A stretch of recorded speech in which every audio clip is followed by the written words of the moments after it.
heard somebody say recently, put your mind where your body is.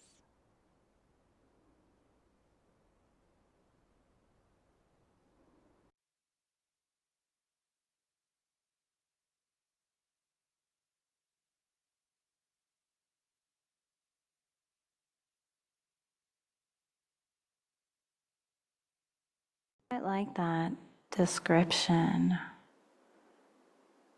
of the present moment.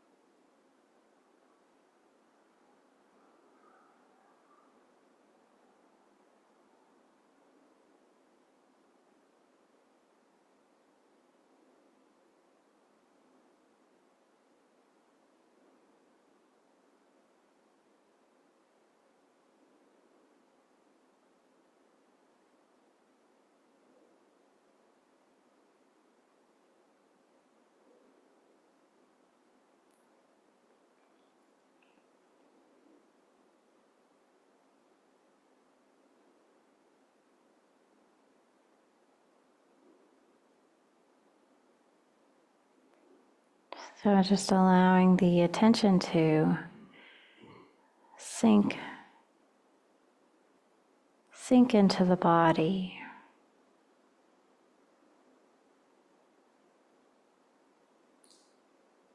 Taking a look at posture. Just allowing the spine to be upright and energized, but not stiff or rigid.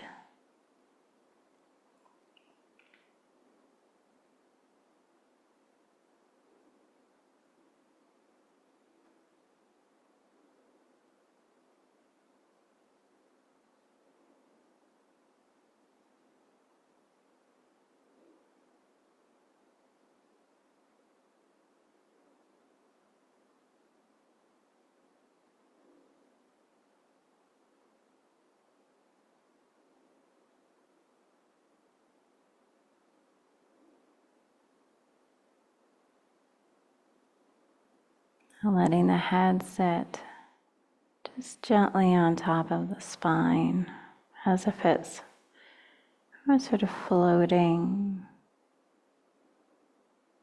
above the body.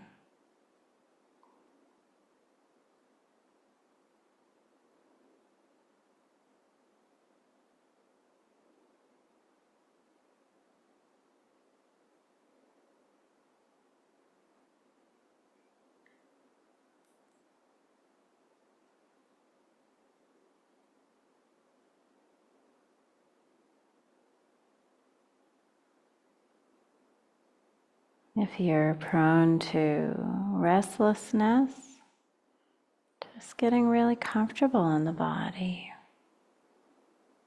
Just kind of taking a moment to see what feels really nice.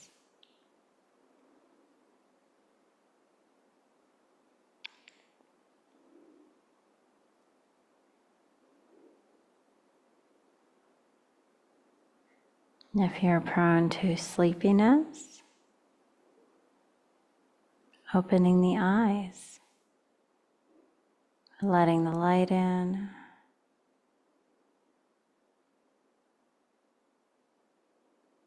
taking deep breaths to energize the body.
And just a quick body scan. If it seems helpful, follow along.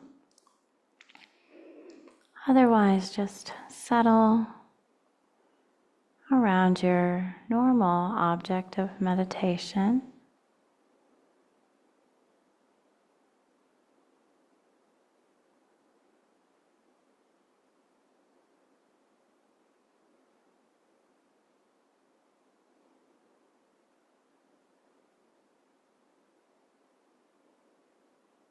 So taking 3 full body breaths.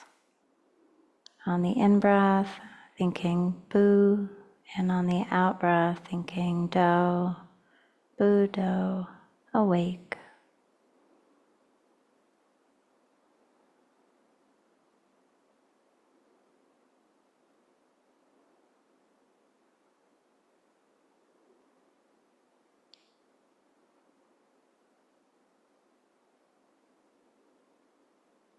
And then bringing the attention to the base of the neck, the base of the skull, actually.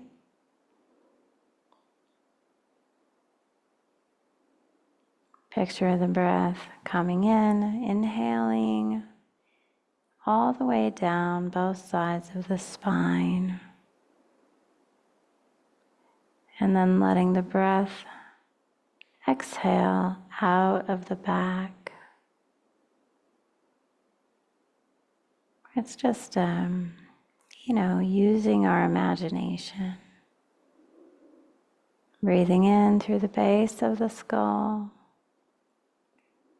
down both sides of the spine, and exhaling through the whole back out into the room.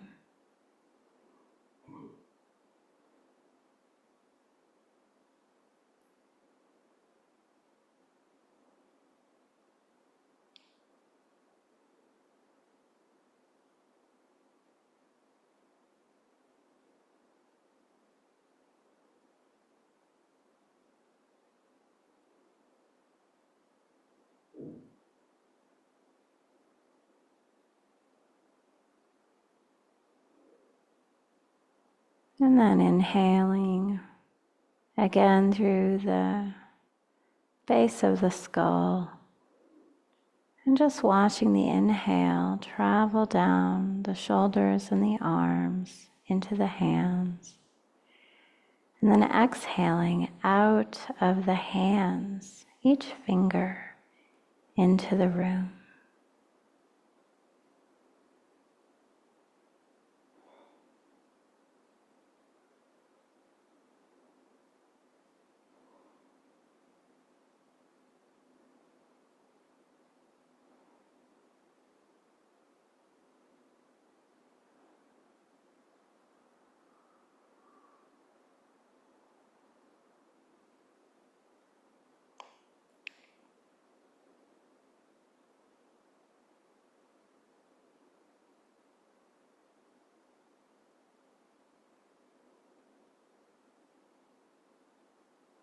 And then bringing the attention to the base of the throat. Inhaling at the base of the throat and allowing the inhale to travel down over the chest and the lungs and the belly.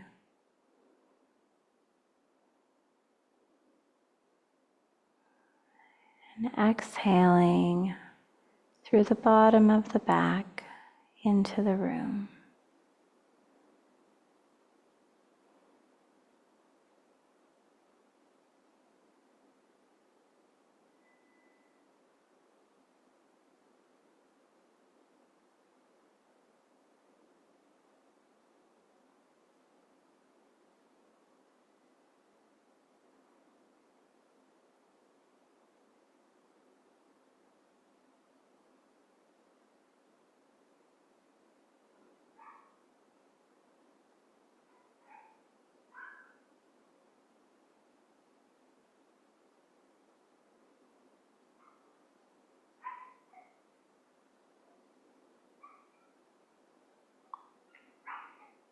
And finally, inhaling through the base of the spine,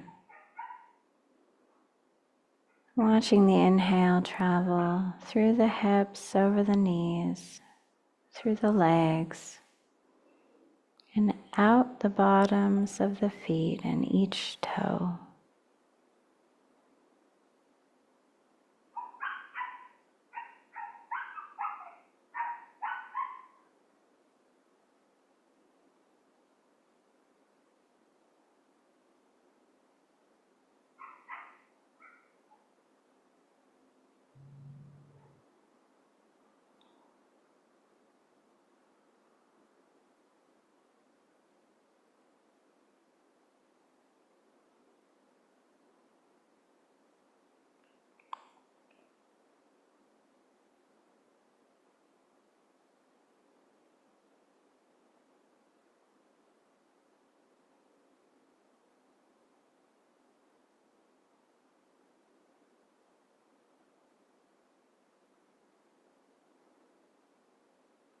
And then just finding a comfortable place in the body to anchor the breath.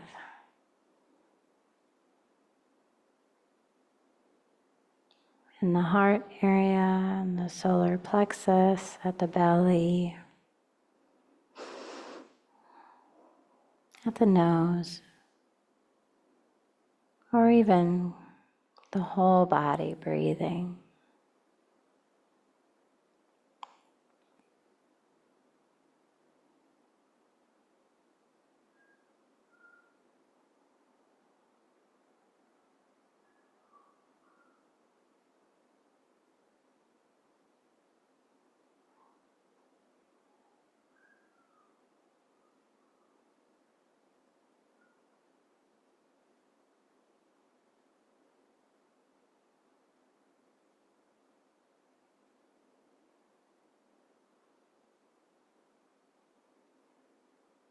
And as we move into silent meditation, and just making a determination to return to the anchor of the breath or your meditation object,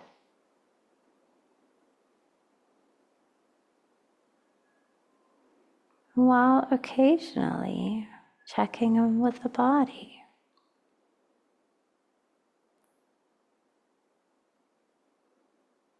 Is it still at rest?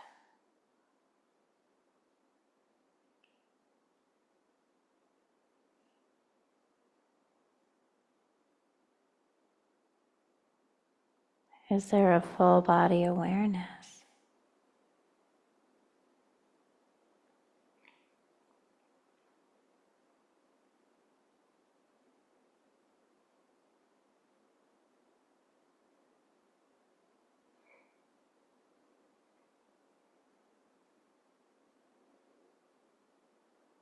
Just enjoying this space that we've created. Just a little bit of rhythm.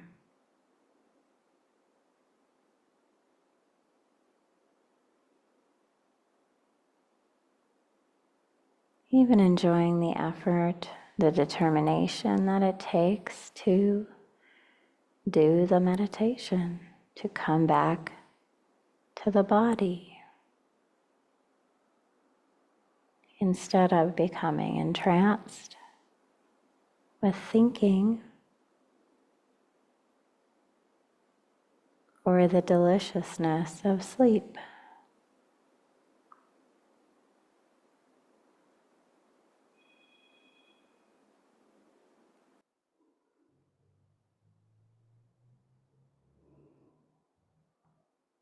I've been starting our time together with a little bit of some readings from this book of reflections from Ajahn Chah, who's keeping an eye on us from the back there. He'd probably say, just get on with it.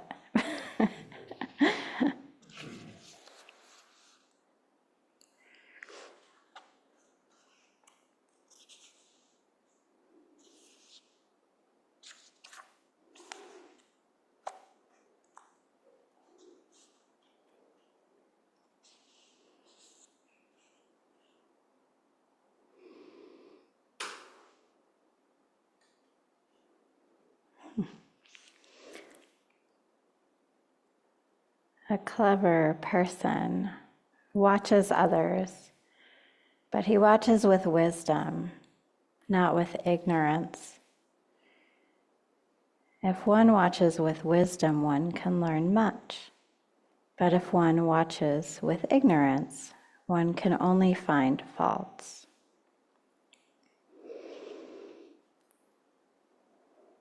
And the real problem with people nowadays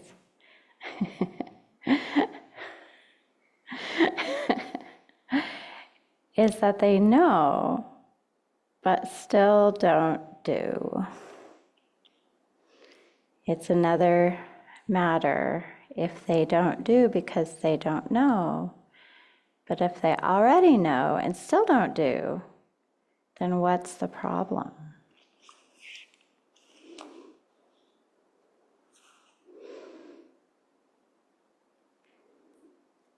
Outward scriptural study. These are just a little couple sentences. Outward scriptural study is not important.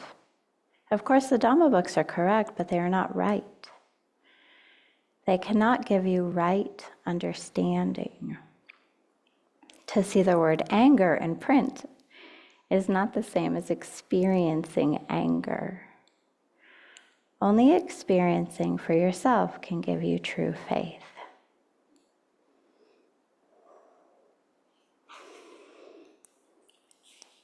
No one and nothing can free you but your own understanding. That's good. Enough? Good overall?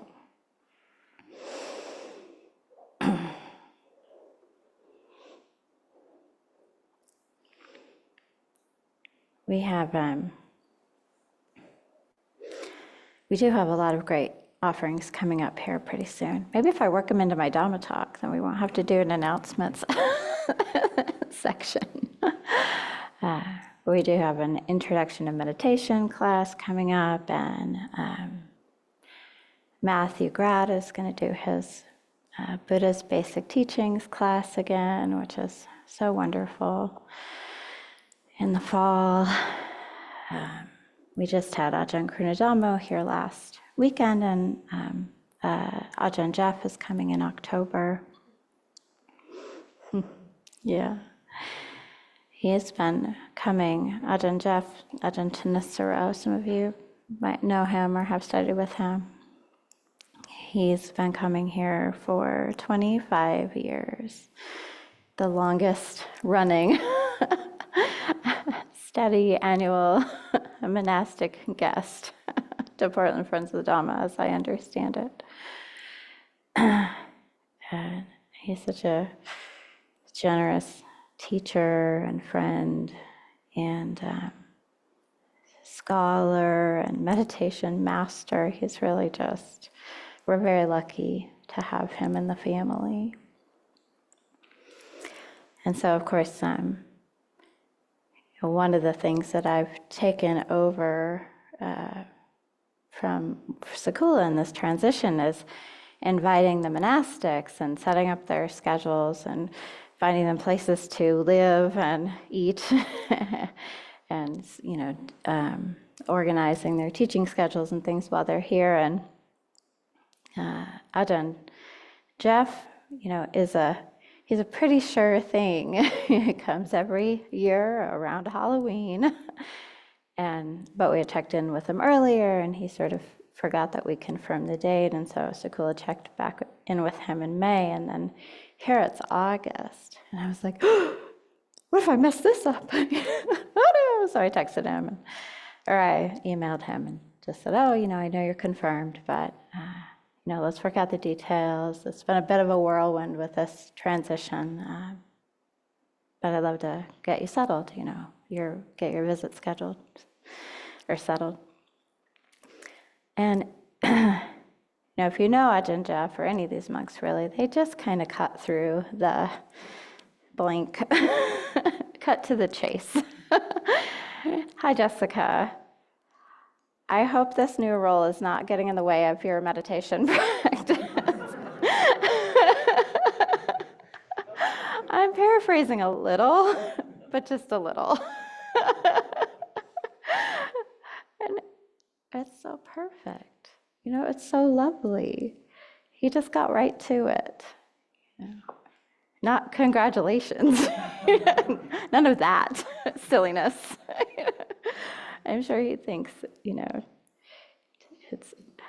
I hear from monks occasionally that getting a promotion is the worst thing that could possibly happen.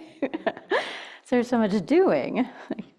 There's so much doing that all of a sudden is happening, when you take on a new role, as you all know, as everybody knows.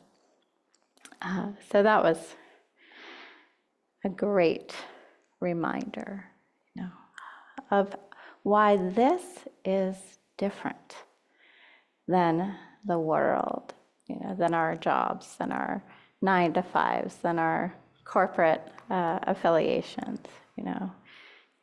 not very often does a boss, or a supervisor, or an elder reach out and say, well, I hope you're not doing too much. Congratulations on your new role. I hope you're not doing too much. Don't take it on too strongly. Just hold it very lightly. You just don't hear that very often. Or at least I didn't, in the work world. And we don't actually give ourselves that grace either very often. When we take on a new role or start a business or developing something in the world, we forget to hold it lightly and gently and take care of ourselves and take care of our practice. Separate diligence from stress. They don't have to be the same thing. Diligence, yes. Stress, optional.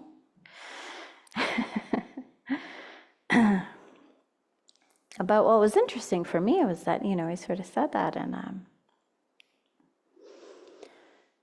I realized that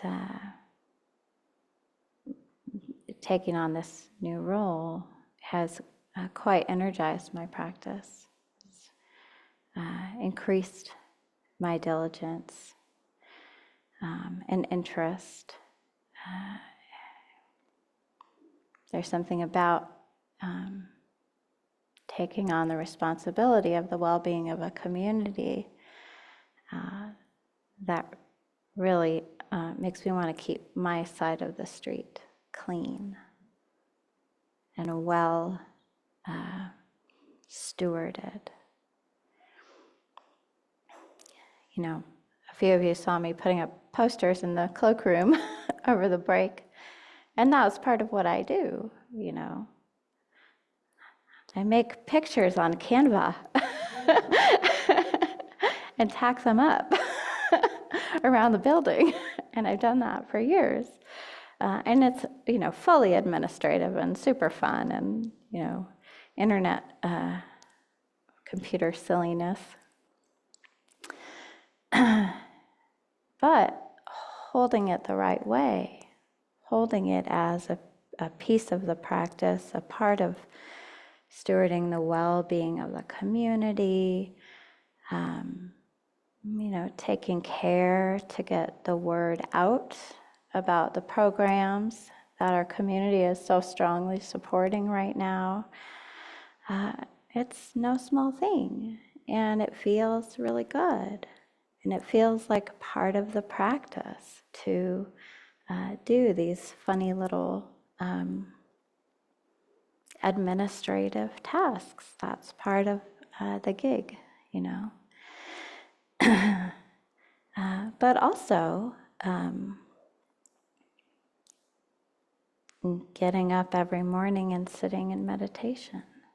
That's part of the gig. What a great gig. But I can't let that piece go, ever. If you don't see flyers up for a while, it's because I'm busy taking care of my practice. And I got to get off the computer, or whatever. That's the interesting thing about committing to something in this world, in this framework is that the hierarchy of tasks and responsibilities is a little bit skewed from the world out there. And so it's interesting, it's interesting. And we can all relate to this. We all have responsibilities outside of this room, outside of this group, outside of, the board and volunteering and baking. Everything that we do for each other here is beautiful, and it creates community. AV. But bringing our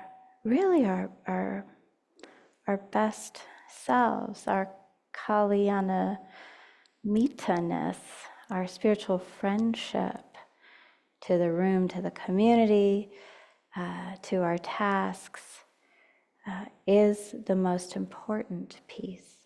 Taking care of ourselves from the inside, developing and cultivating our own practice,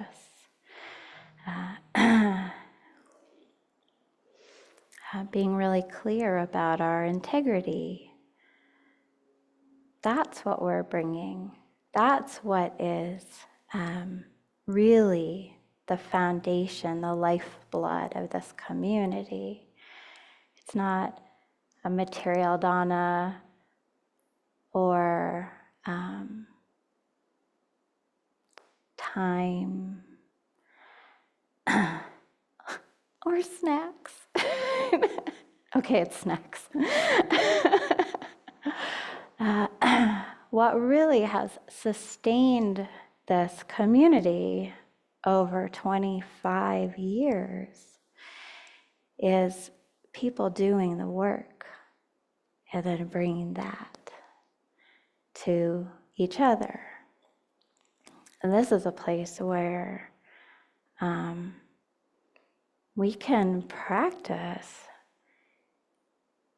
being our best selves. And it's really interesting. And we can do funny things like,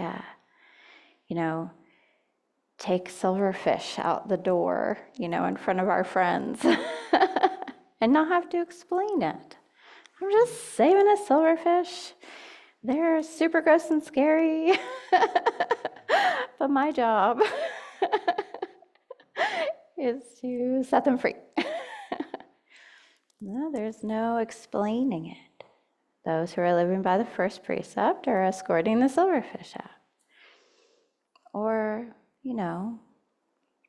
we can practice right speech together without feeling funny about it. We can stop mid-sentence when something starts to feel hinky and really enjoy that moment. Oh, I was about to say something not very nice about another person. I'm just going to stop. And it's hard to do that in the world. It's hard to bring that kind of compass into the world because the world isn't interested for the most part, But we're interested. And so we get to do that fun work together of cultivating goodness and enjoying that. That's been the sustaining thread all these years.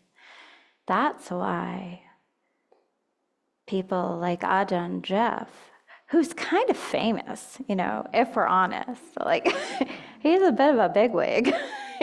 We have to put out all the cushions when Ajahn Jeff comes because people know him, But he comes here because we practice in a real a sincere and strong way. We're not just running around sort of fixing stuff and making tea and, having ceremonies. We're practicing, and they feel it. Our special guests, our monks and nuns who come here, they know, they feel it. That's why they like to come here. Ajahn Jeff, super generous. Yeah, I'll teach Friday and Saturday and Sunday, and I'll stay till Monday, and what would you like me to talk about? And I just have to shut my email.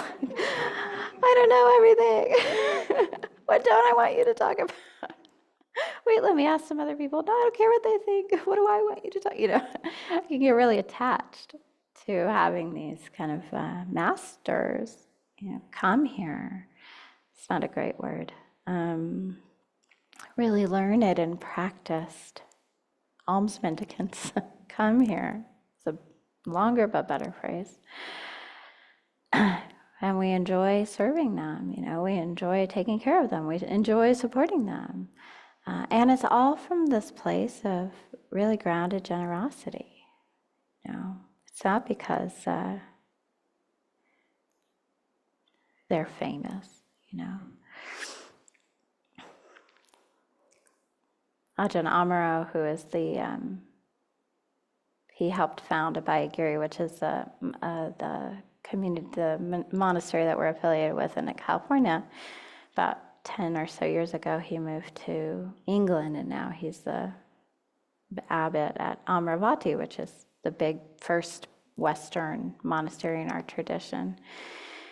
And it was sad to see him go, even though he didn't live here.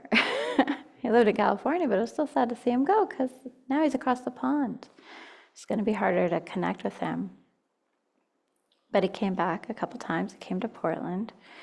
And one time I was at this kind of small meal offering with them. It was very sweet. Somebody's house, they invited me. And he was just offering us some Dhamma Q&A period just in this person's living room. And I said something like, wow, it's been so long, I feel like I'm seeing a rock star, how exciting. And he stopped looking at me for like a half hour. He just pulled all of his energy from my corner of the room for quite a while.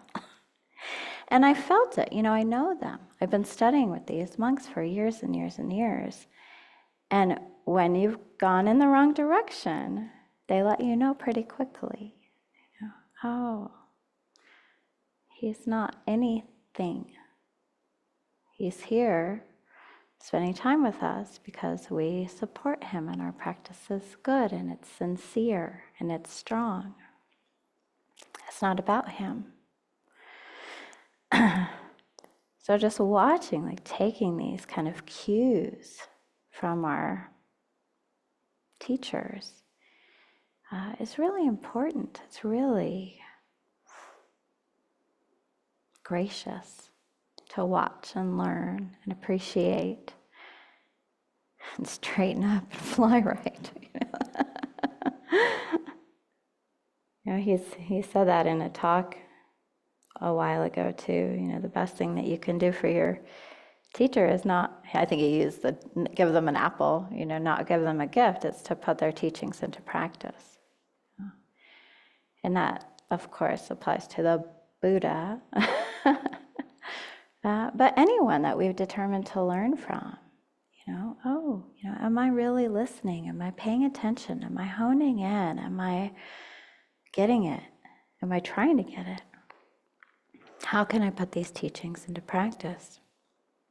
That's what we're always asking ourselves. How can I put these teachings into practice? And then when we come here, everybody feels it, and it feels so good.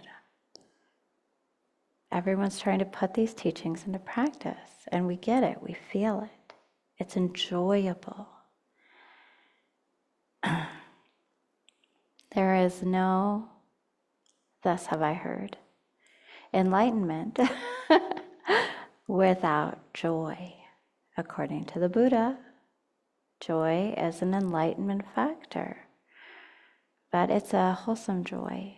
It's a joy grounded in Dhamma. It's a joy grounded in the practice. It's a joy grounded in community and harmony and generosity and integrity and kindness. It's the best kind of joy. But it's definitely a factor of the path. You can't get to ultimate happiness being a grump, you know. Well, I've tried. And it's just taking a really long time.